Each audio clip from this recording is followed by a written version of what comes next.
방금 읽으신 사무엘하 11장은 우리가 잘 아는 다윗과 밧세바의 사건입니다. 다윗은 욕망에 사로잡혀 밧세바와 간음을 저지르고 한 걸음 더 나아가 자기의 죄를 은닉하려고 밧세바의 남편을 살해한 이야기가 오늘 11장의 내용입니다. 제가 어제 오늘 할 설교의 제목을 짓고 나서 집사람에게 이야기를 잠시 나눴어요. 내가 내일 설교의 제목을 이렇게 지었는데 하니까 집사람이 제목을 좀 꼭 바꿔달라고 이야기를 하더라고요.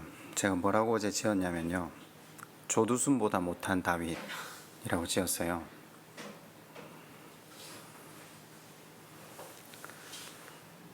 아마 우리 가운데 누군가는 왜 다윗이 조두순보다 못하냐라고 질문을 하겠죠. 저는 실은 로마서 3장 9절 이하에 인간의 본질에 대해서 성경이 이야기하잖아요. 해 아래 살아가는 모든 인생은 죄인이라고요. 소망이 없고 죽을 짓만 골라서 하는 게 인생이라고요. 그런데 오랜 시간 동안 그 말씀의 의미를 잘 이해하지 못했었어요. 왜냐하면 제가 읽고 봤던 구약의 모든 많은 인물들은 존경받아 마땅한 사람들이었거든요. 그리고 소망이 굉장히 있었고, 또 신약에 나오는 많은 사람들은 주를 위해 자신의 목숨까지 드릴 믿음으로 나아갔던 거룩한 용감한 사람들이라고 전 봤거든요. 근데 성경이 아브라함부터 우리가 야고보까지 또 요셉에까지 많은 사람들을 지금 살펴오고 있지 않습니까? 한 사람 한 사람의 삶을 성경은 직접적으로 이야기하지는 않지만 그의 삶의 행태를 동사로서 다 기록하였던 것을 우리는 살폈습니다. 성경에 나오는 그 어떤 한 사람도 소망이 있는 삶을 살다 간 사람이 없습니다. 언제 소망이 있는 삶을 살게 되느냐? 그 끊임없는 소망 없는 삶을 살았음에도 불구하고 아버지 하나님의 사랑이 변함없다. 그 하나님의 사랑에 감동되었을 때 드디어 인생이 그 하나님의 말씀의 논리로 살아가기 시작하더라고요. 그 전까지는 모든 인생은 실은 그냥 죄 그 자체이더라고요. 실은 다윗이나 조두순을 비교할 만큼 가치도 없습니다. 성경을 자세히 읽어보면 다윗이 조두순보다 훨씬 못합니다. 그런데 성경은 분명히 다윗이나 조두순이나 우리나 똑같은 인생이라고 평가하고 있기 때문에 오늘 사무엘하 11장을 살펴보면 과연 인간의 본질이 어떠한 것인가, 그러나 이 인간을 향한 하나님의 마음은 어떤 마음이신가를 다시 한번 살펴보는 시간 되었으면 좋겠습니다. 하나님께 시선을 고정시킨다는 것이 얼마나 중요합니까?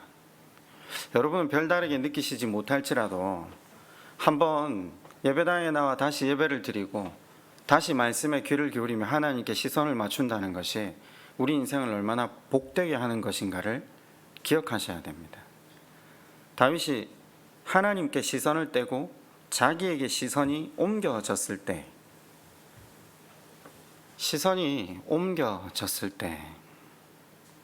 그 인생이 어떤 길을 걸어가는가를 성경은 보여줍니다.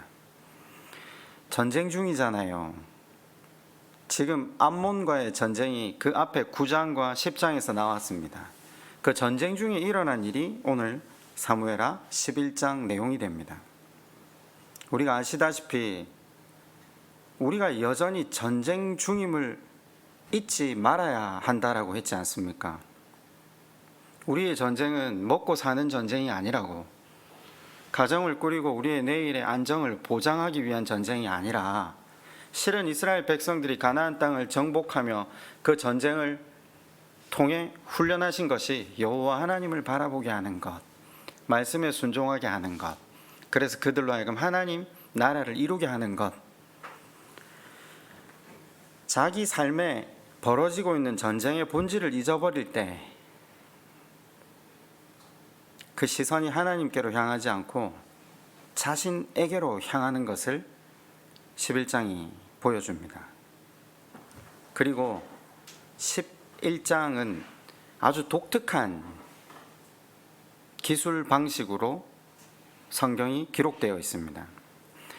우리가 앞서 배운 9장과 10장은 전쟁 이야기라고 했잖아요.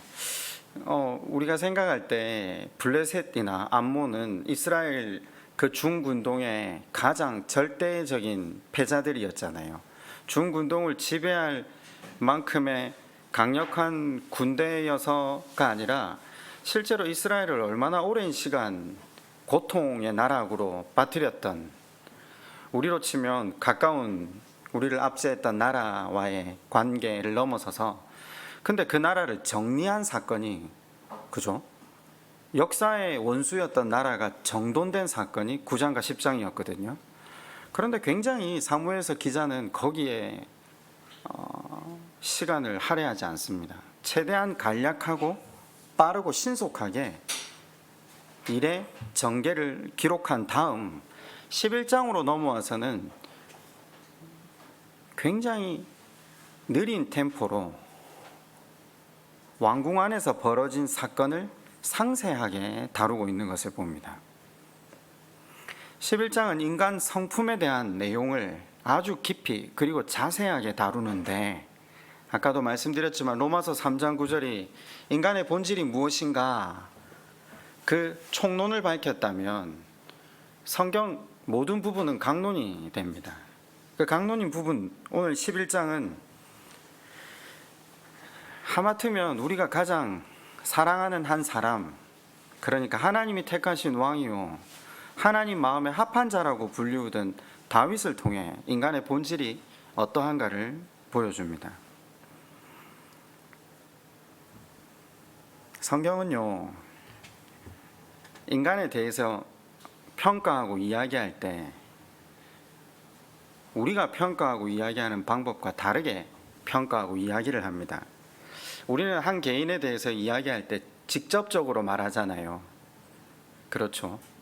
가까운 사람에게든 또 우리 생각을 직접적으로 표현해서 그 사람에 대한 이야기를 하지만, 성경을 이제까지 읽으시면서 한 가지 꼭 발견하셔야 될 게 있다면요, 하나님은 사람에 대해서 직접적인 평가를 하지 않으세요. 거의. 왜일까요? 이 이유는 마지막에 한번 다시 정리를 하고요.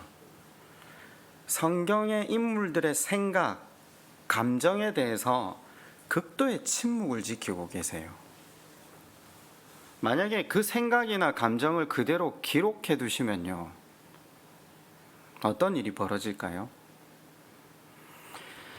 실제로 성경 여기 11장에 보면요, 개개인의 감정이나 생각을 전혀 기록해 두시지 않았어요.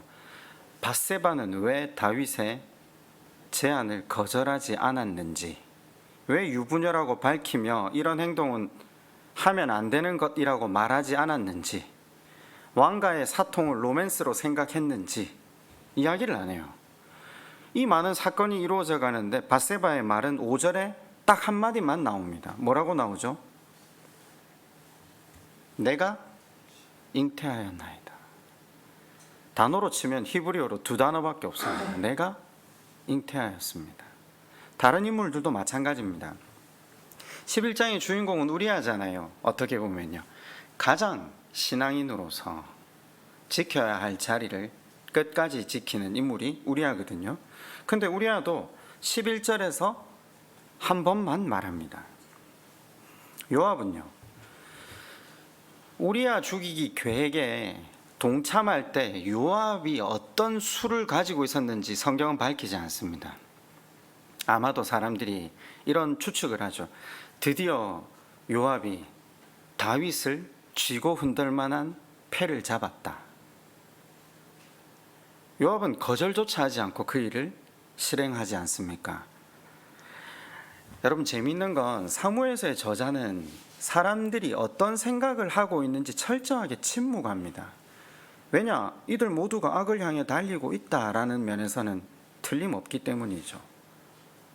그러나 다윗 한 사람의 행위는 부각시킵니다.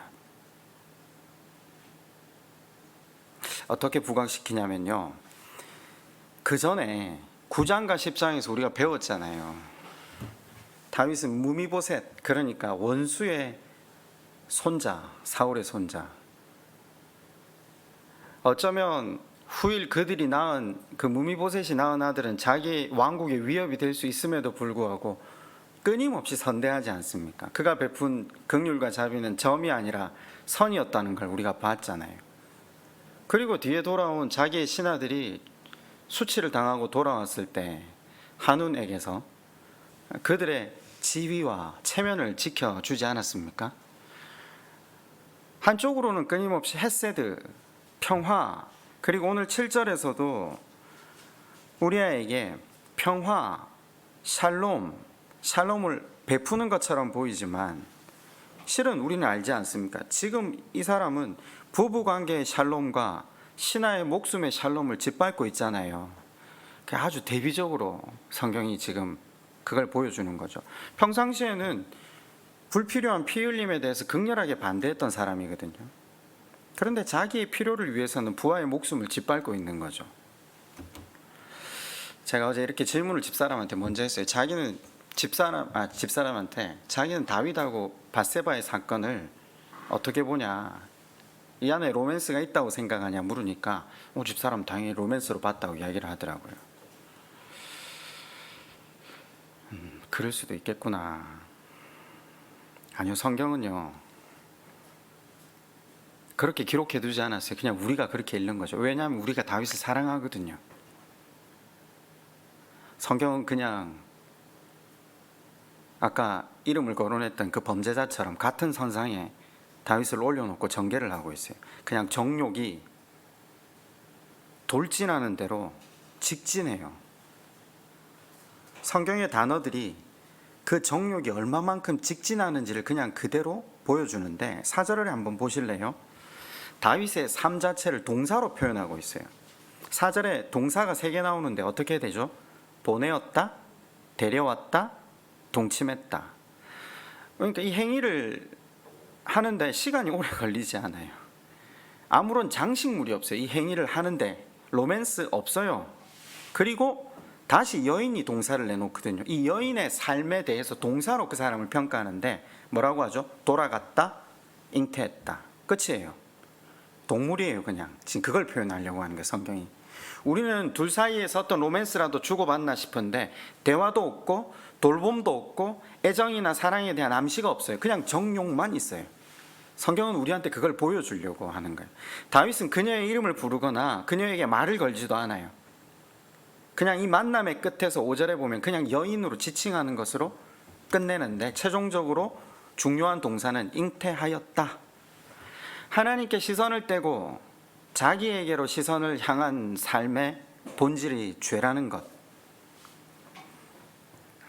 여호와께서 택하신 왕이 이런 사람이었다는 것. 하나님의 마음에 합한 사람이 이런 사람이었다는 것. 그러니까 하나님께 시선을 맞추고 걸어갈 때는 문제가 없었던 인생이 하나님께 시선을 뗄 때 얼마나 큰 문제가 생기는가. 여러분, 그리스도인이 그렇지 않습니까? 잘 걸어가다가 시선이 나에게로 향할 때가 있거든요. 그때 우리 인생의 위기라는 것을 생각해 봐야 됩니다. 매주 교회에 나오고 징검다리인 수요일날 다시 하나님 앞에 나와 말씀에 귀를 기울이고 하나님께 시선을 맞추는 것, 이게 제가 인생의 가장 큰 복이라고 여러 번 말씀을 드리는데 이게 왜 복인가 11장은 우리에게 잘 설명하고 있는 거죠. 제가 주일날 인생을 또 다른 말로 이렇게 정의를 했습니다. 영적 파탄자.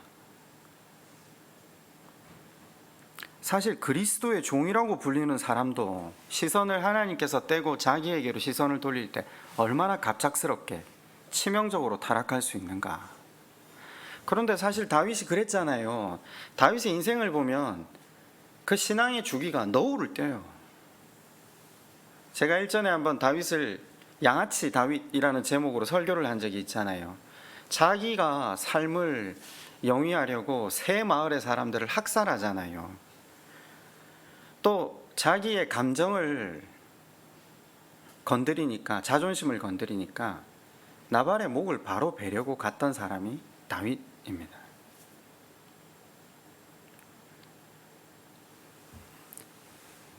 성경은 아까 제가 이렇게 표현했는데 동사로서 그 삶을 표현하고 있어요. 2절에서 5절 사이를 보면 보고, 묻고, 사람을 보내고, 데려오고, 동침하고, 그죠? 거기서 그칩니까? 6절에 한번 보실래요? 다시 보내고, 7절에 다시 묻고, 8절 전반에 명령하고, 8절 하반절에 선물을 후하게 주고, 여러분 이게 지금 그가 운전석에, 통제석에 앉아 있다는 걸 보여줍니다. 철저히 하나님의 자리에 앉아 통제하려 드는 거죠. 근데 굉장히 재미있는 건 우리야 한 명을 통제하지 못한다는 것. 9절에 보면 우리아가 왕의 신복들 사이에서 자잖아요. 우리아로 하여금 왜 너는 집에 가지 않니? 라고 10절에 물을 때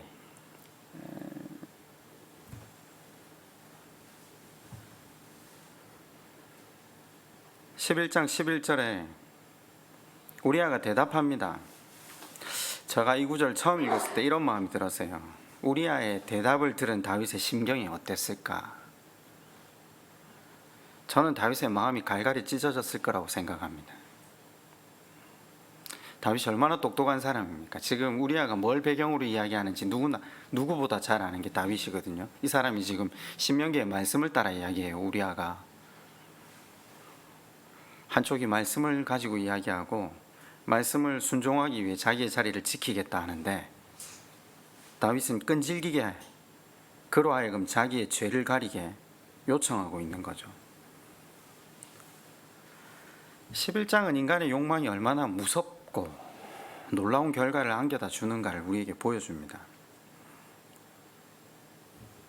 하나님의 은혜로 전성기를 누리며 살았던, 사람을 존중히 여겼던 다윗이 한순간 시선을 자기에게로 옮기는 순간 사람을 자기 욕망으로 수단 삼는 인생으로 돌변해버린 이야기가 11장인 거죠. 자, 하나님을 바라보지 않고 자기를 바라본다는 것이 구체적으로 어떤 것인지 말씀을 통해 한번 확인해 봅시다. 11장 1절이 이렇게 시작되었죠. 그 해가 돌아와 왕들이 출전할 때가 되매 다윗이 요압과 그에게 있는 그의 부하들과 온 이스라엘 군대를 보내니 그들이 암몬 자손을 멸하고 랍바를 에워쌌고 다윗은 예루살렘에 그대로 있더라. 왕들이 출전할 때가 되었다. 이 관용적인 어구거든요. 아까도 말씀드렸지만 9장 10장에서 암몬 아람과의 전투가 배경이었다. 당연히 그 전투에 왕이 참여해야 했는데 성경은 지금 다윗은 예루살렘에 그대로 있더라, 남아있는 게 왕의 마땅한 자세가 아니라는 걸 평가하는 거죠. 자기가 감당해야 할 사명을 망각하고 행하지 않은 것, 그것이 사건의 발단이 됩니다. 자기에게 주어진 직무를 망각하고 일신의 안일함을 꾀한 것, 그게 모든 사건의 발단이 되고 있다는 거죠. 그러면 시편 1편이 말할 때 해야 할 것과 하지 말아야 할 것 이렇게 구분할 때요, 해야 할 것은 무엇입니까? 거두절미하고 말씀과 기도 아니겠습니까? 하나님 그분을 예배하는 것, 우리에게 있어 우리의 사명, 우리가 망각하지 말아야 될 우리 삶의 기본. 2절에 저녁 때에 다윗이 그의 침상에서 일어나 왕궁 옥상에서 거닐다가 그곳에서 보니 한 여인이 목욕을 하는데 심히 아름다워 보이는지라. 저녁이다 라는 표현을 썼잖아요. 그럼 어떤 추론을 할 수 있죠? 낮잠을 그때까지 자다가 이제야 일어났다, 이렇게 봅니다. 그러니까 아까 위에 해야 할 것을 하지 않고 있는 다윗, 그것이 구체적으로 어느 선까지 나태해져 있는지를 보여주죠. 신앙의 침체가 왔다는 것을 실은 성경은 이렇게 지금 표현하고 있는 겁니다. 몸이 아파서 피곤해서 쉬었다, 이런 이야기를 하는 게 아니거든요. 그때 그가 한 것이 무엇이었습니까? 여인을 본 겁니다. 일전에 한번 제가 그런 표현을 한 적이 있었는데 궁궐과 여염집 앞마당은 굉장히 거리를 유지하는 것이 동서고금을 막론하고 기본입니다. 우리나라 청와대 앞에 주택이 없지 않습니까? 왕궁 바로 앞에 집을 짓는 경우는 없습니다. 아마 거리가 있어도 제법 멀 겁니다. 그리고 옛날 사람들 시력이 굉장히 좋았다니까 한 2.0 쳐도 멀리 떨어져서 뭐 불이나 제대로 밝았겠습니까? 목욕을 하는 여인의 형태 실루엣은 보았다 치지만 얼굴까지 볼 수 있었을까요? 제가 우스갯소리로 아마 천국 가서 바세바 얼굴을 보면 얼굴이 굉장히 예쁘진 않았을 거라고 제가 그런 표현을 한 적이 있는데, 아니나 다를까 CBS에서 다윗과 바세바 영화를 봤는데 바세바가 굉장히 못난 배우를 사용했더라고요. 제가 보면서 이분이 굉장히 성경의 해악을 잘 보셨구나 이런 생각을 잠시 했는데, 다윗이 사람을 보냅니다. 3절에 알아보게 하죠. 햇사람 우리아의 아내 바세바라고 합니다. 엘리암의 딸이라는 표현을 여기에 두던데, 나중에 보시면요, 제가 그 부분을 지금 어떻게 설교할 건가 고민을 굉장히 하는데, 아이도벨의 손녀가 바세바입니다. 아이도벨의 아들이 엘리암이거든요. 나중에 압살롬이 다윗에게 반기를 들었을 때 아이도벨의 편에 붙어 다윗을 죽이려고 했던 이스라엘 최대의 제갈공명이 아이도벨 아닙니까? 이제 이 사건과 연관이 있다는 거죠.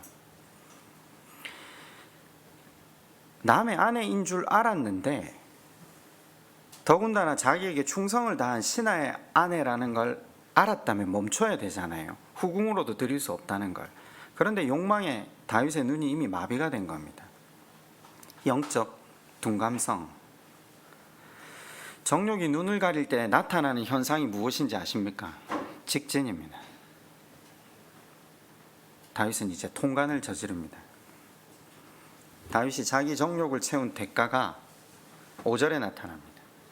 내가 임신하였나이다. 제가 일전에 한번 11장 4절을 바탕으로 저가 그 부정함을 깨끗게 하였으므로,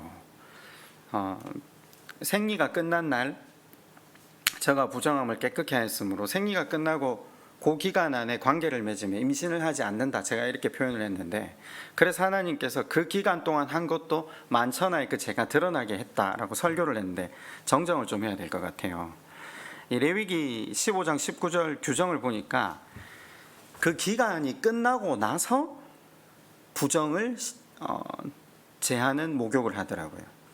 그러니까 생리가 끝나고 일주일의 시간이 지나서 목욕을 했다는 거죠. 이게 무슨 말이냐면요, 바세바가 임신할 수 있는 기간이라는 걸 성경이 명확하게 보이더라고요. 제가 이걸 잘못 봤더라고요. 저는 이제 현대인의 시각에서 봤는데 레위기 규정에 다시 보니까 정반대로 제가 해석을 했더라고요. 무슨 말인가? 간음으로 태어나는 아이가 우리아의 아이가 아니라 다윗의 아이라는 걸 성경이 밝히는 거죠. 저는 그 시간에 죄를 지은 것도 하나님께서 드러나게 하셨다 이렇게 표현했는데, 그죠? 뭐 어쨌든 드러나긴 했지만 6절에 이렇게 다시 전개됩니다. 다윗이 요압에게 기별하여 햇사람 우리아를 내게 보내라 하며 요압이 우리아를 다윗에게로 보내니. 굉장히 발빠르게 다윗이 이 일을 처리합니다. 머리가 비상한 사람 아닙니까? 지금이라도 우리아가 와서 자기 아내와 자면 이 아이는 그 당시 DNA 검사를 할 수 없으니까 우리아의 아들이 되잖아요. 우리아의 이름의 뜻이 뭔지 아십니까? 야훼는 빛이시다. 하나님을 믿었던, 충성스럽게 다윗을 보좌했던 우리아가 이르자 7절과 8절에 그의 안부를 묻습니다. 아까 제가 말씀드렸잖아요. 그리고 나서 8절에 네 집으로 내려가서 발을 씻으라. 발을 씻으라는 이스라엘의 이 히브리어 단어는 휴식을 취하다, 성적인 관계를 맺다라는 의미를 가진 완곡어법입니다. 너 지금까지 수고 많았지? 집에 가서 좀 쉬어. 다윗은 굉장히 쉽게 생각했습니다. 자, 이거면 충분하다. 그런데 우리아가 집에를 가지 않습니다. 9절에 어떻게 전개됩니까? 왕궁 문에서 그의 주의 모든 부하들과 더불어 잔지라. 어떤 사람이 다윗에게 이르되 우리아가 그의 집으로 내려가지 아니하였나이다. 다윗이 우리아에게 이르되 내가 길 갔다가 돌아온 것이 아니냐, 어찌하여 내 집으로 내려가지 아니하였느냐 하니. 다윗이 집요하죠. 너 집에 왜 안 가니? 아까 말씀드렸지만 드디어 11절에 우리아의 대사가 나옵니다. 우리아가 다윗에게 이르되 언약궤와 이스라엘과 유다 야영 중에 있고 내 주 요압과 내 왕의 부하들이 바깥 들에 진치고 있거늘 내가 어찌 내 집으로 가서 먹고 마시고 내 처와 같이 자리이까. 내가 이 일을 행하지 아니하기로 왕의 살아계심과 왕의 혼의 살아계심을 두고 맹세하나이다 아니라.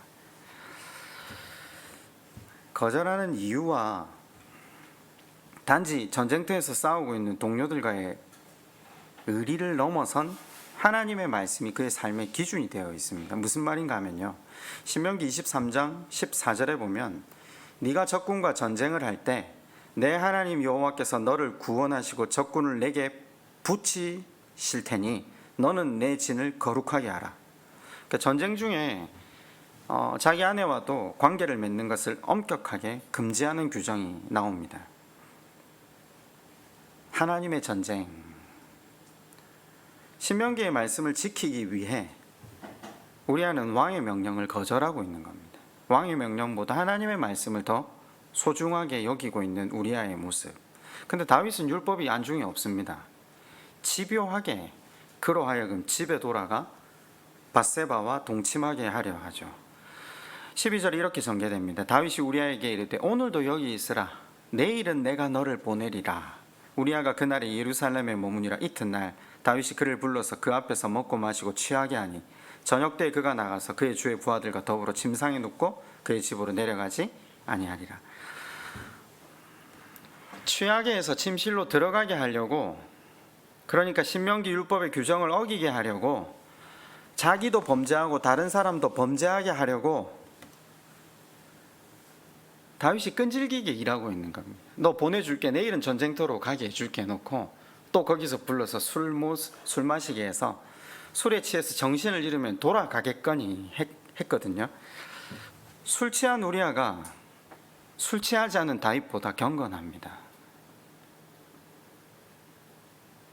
굉장히 대조적으로 성경이 두 사람을 비교하는 거죠. 자신의 죄를 감추려고 집요하게 일을 하는 다윗, 참 추하지 않습니까? 우리아의 충성 때문에 이 일이 실패하죠. 그런데 다윗은 여기서 멈추지 않습니다. 사람이 죄에 한번 함몰되면 직진합니다.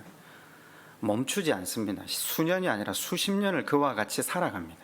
그게 인생의 본질이라는 사실을 우리는 다윗을 통해 보게 됩니다. 다윗만 그런 건 아니죠. 우리가 성경에서 수도 없이 사람들을 통해 확인했지 않습니까? 아브라함이 그랬고, 이삭이 그랬고, 야곱이 그랬고, 요셉이 그랬고, 우리가 그렇다라는 거죠. 아침이 되매 다윗이 편지를 써서 우리아의 손에 들려 요압에게 보내니 그 편지에 써서 이르기를 너희가 우리아를 맹렬한 싸움 앞세워두고 너희는 뒤로 물러가서 그로 맞아 죽게 하라 하였더니, 다시 전쟁터로 우리아를 내어보내며 요압 장군에게 편지 한 통을 전해라고 합니다. 근데 또 이분이 들고 가는 편지를 한 번도 꺼내보지를 않을 만큼 충성스럽네요. 다윗은 끈기 있게 노력하였고 마침내 성공했습니다. 성경을 가만히 읽으면서 한때 자기를 죽이려던 사울조차 하나님의 도구로 감사하며 존중하며 그에게 손대기를 거절했던 다윗이 하나님께로 시선을 떼서 자기에게로 그 시선이 향하니까 한 여인을 놀이개로 볼 뿐만 아니라 그 남편을 전혀 인간으로 보지 않고 있다.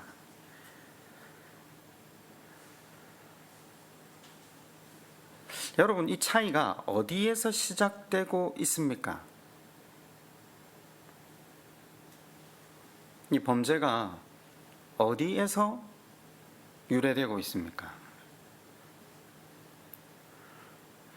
다윗이 이 한 가지를 놓침으로써 사실은 계명 전체를 범하게 됩니다. 우리가 십계명 잘 알고 있잖아요. 왜 제가 십계명 전체를 범했다라고 이야기할 수 있는가 하면요, 제일 먼저 다윗이 범하고 있는 계명이 뭐죠? 10번째 계명, 내 이웃의 아내를 탐내지 말라. 지금 이웃의 아내 탐냈죠. 우리가 세상 살아가면서 탐낼 수 있죠. 탐나는 게 있죠. 그러나 하나님이 정하신 선이나 기준이 있잖아요. 넘어서는 안 되잖아요. 그런데 넘으면 얼마나 이 문제가 확장되는가를 성경이 우리에게 보여줍니다. 넘으면 그 여인을 데려옵니다. 집 안으로 들이는 순간 도둑질이죠. 그죠? 남의 집 여자잖아요. 이 도둑질이 뭘로 이어지죠? 간음으로 이어집니다. 8계명, 9계명, 10계명. 자, 아이 배웠다고 하니까 거짓 알리바이 만들려고 남편 불러서 너 부인하고 자라. 말 안 들으니까 어떻게 합니까? 죽여버리죠. 살인. 6계명. 여러분, 다윗의 아버지가 누구죠? 이새. 할아버지는요? 오벳. 그 위로 룻 나오잖아요. 룻기 배웠잖아요. 그 아버지가, 그 할아버지가 그 증조모를 통해 어떻게 낳은 자식이 소위 신앙의 명문 가문에서 자란 자식이 다윗 아닙니까? 사람을 죽이고 천연덕스럽게 앉아 있습니다. 이게 부모를 공경하는 짓입니까? 아니죠. 부모를 모독하는 거죠. 5계명. 사람을 죽여놓고 안식일이면 이분은 또 예배당을 갑니다. 안식일을 지키기 위해서요. 여호와 하나님을 부릅니다. 기도합니다. 번제드리고 봉사합니다. 하나님 우습게 여기는 거죠. 하나님의 이름을 망령되이 일컫는 거죠. 안식일을 범한 거죠. 자기를 하나님의 자리에 앉힌 거죠. 욕망이 자기로 하여금 하나님의 자리에 앉게 한 것. 실은 우리가 하나의 죄를 지었을 때 그 죄에 민감하게 반응해서 그 죄를 우리 삶에서 잘라내지 못하면 궁극적으로는 십계명 모두를 범하게 되는 것이 우리의 실존입니다.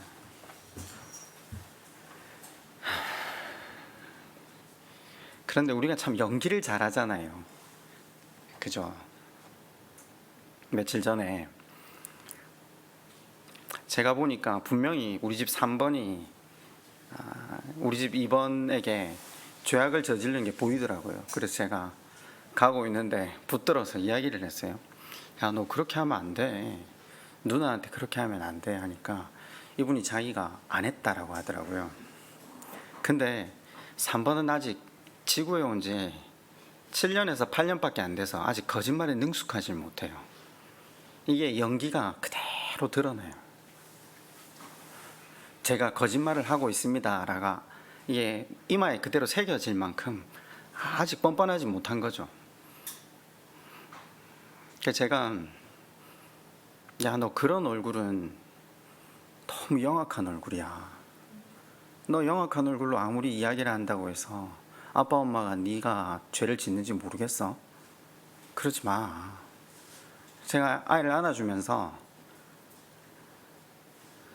그냥 그런 생각이 들었어요. 이 아이는 연기를 잘 못해서 이 죄가 드러나서 그 죄를 지적해 줄 수 있는 기회라도 있는데 우리는 연기를 하도 잘해가지고 누군가에게 죄를 짓고 있다는 것 자체를 들키지 않아요. 우리의 죄악을 지적해 줄 사람이 없어요. 실은 참 감사하다면 집에 있는 아내나 남편, 그나마 거기서는 연기를 잘하지 않으니까 지적이라도 당해서 우리가 하나님 앞에 회개할 수 있다면 그게 얼마나 큰 복일까 잠시 생각을 했어요. 그래, 연기를 못하는 게 얼마나 다행인지.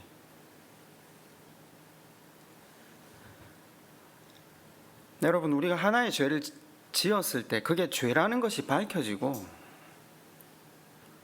그게 누군가에 의해 지적당하고 멈추어짐을 입는 자는 복입니다. 거기에서 멈추어지지 않으면 실은 우리 삶이 다윗의 삶과 다를 바가 뭐가 있습니까? 여러분, 그런데 이 모든 일이 어떻게 시작되었다고요? 11장 2절에 한번 가보시겠습니까? 11장 2절이 오늘 그 주제어가 나옵니다. 그곳에서 보니, 여기다 동그라미가 혹시 되어 있습니까? 지난번에도 설교를 할 때 이 부분에 강조점을 뒀는데, 보니, 보다, 보는 것이 얼마나 무서운지를 생각해 보아야 합니다.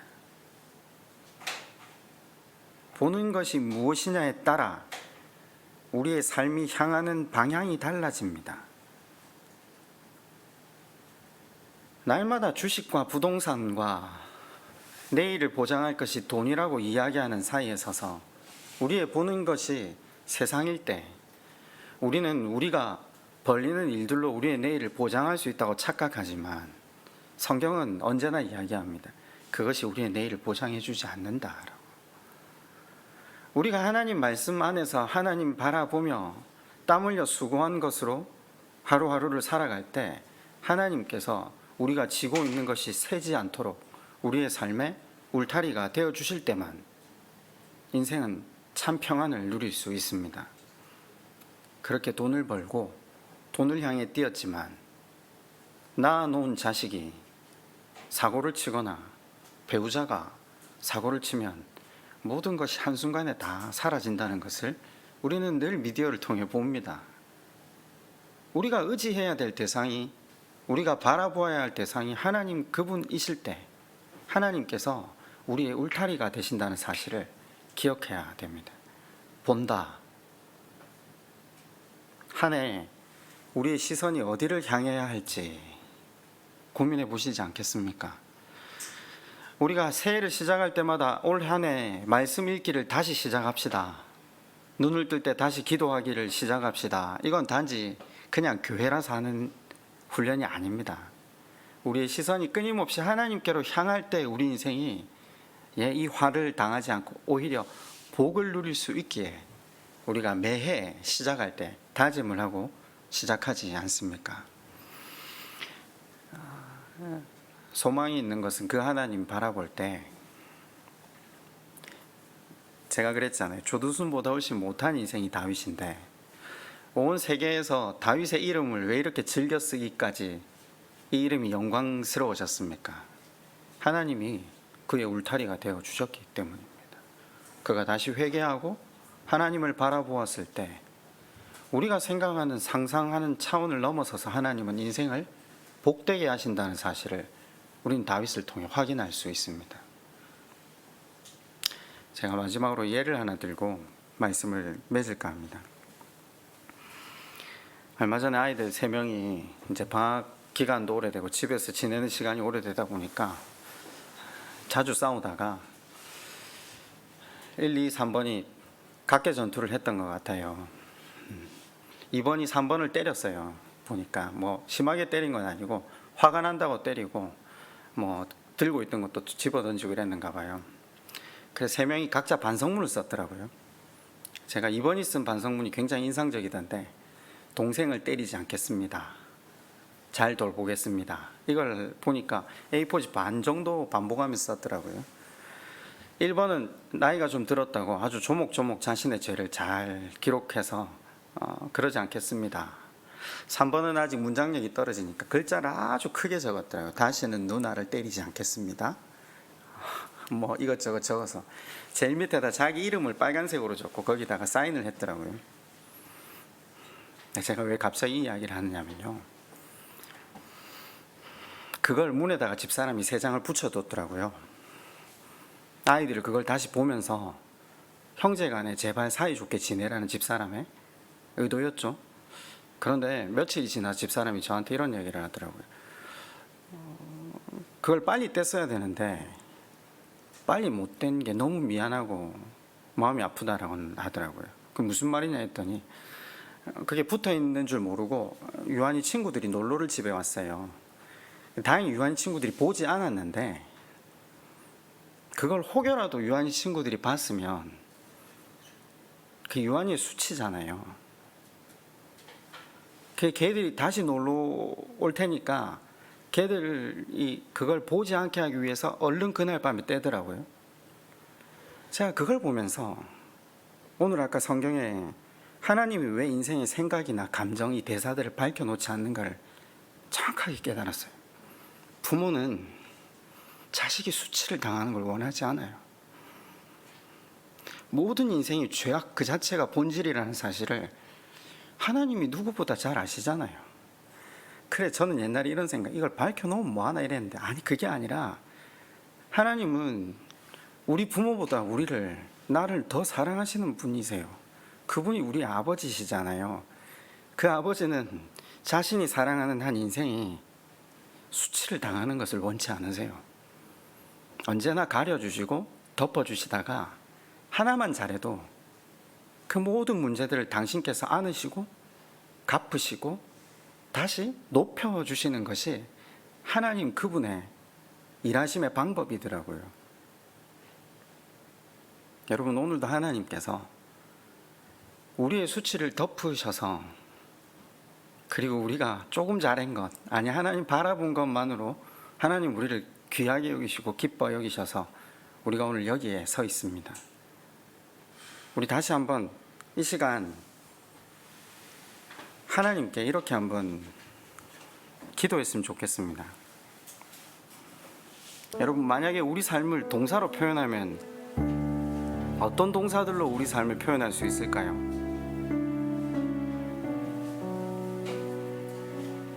그런데 하나님은 그 동사로 우리를 표현하시길 기뻐하시지 않으시고 우리에게 날마다 긍휼과 사랑으로 우리를 인도하십니다. 오늘 이 시간 우리 하나님께 소망 없는 우리에게 한결같은 은혜와 긍휼을 베풀어 주셔서 감사하다고 한번 기도합시다. 그리고 더불어 그 은혜에 걸맞는 동사들로 우리의 삶이 나아갈 수 있도록 우리를 인도해 달라고 우리 시간 그렇게 하나님 앞에 먼저 기도하겠습니다.